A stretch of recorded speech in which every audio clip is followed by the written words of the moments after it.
Hello mga boss, kumusta? Dito tayo sa Picnic Grove. Kung alam niyo Picnic Grove, saan banda? Siyempre sa Tagaytay. Alam mo naman Tagaytay, isa yan sa magandang tanawin dito sa Pilipinas. Dinadayo rin ng mga turista yan. Hindi lang mga turista ang pupunta dito.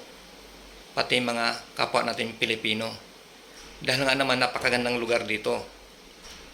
Kitang-kita mo ang Taal Volcano dito at nakadungaw ka talaga. Mga cottage na ang gaganda.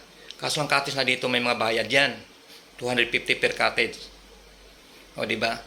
Pag maglalakad ka dito, mapapagod ka talaga, parang hindi mo mapasyal ang lahat ng sulok dito sa Picnic Grove. Dahil nga paahon at saka palusong. May mga tulay naman. May mga hanging bridge. Yun nga lang, nag-stay na ako dito sa may cottage dahil ka napapagod ko sa kakalakad. Nakita mo taga tong harapan mo yung Taal Volcano, di ba?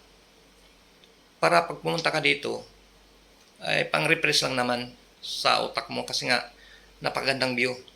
Kahit sinong taong pumunta dito, imposibleng hindi niya bubunutin yung cellphone niya at mag-video.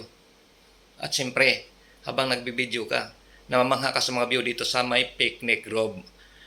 Subukan nyo ditong dalawin ang Picnic Grove. Masa ano kayo, mamamangha. So hanggang dito lang ko mga ludi.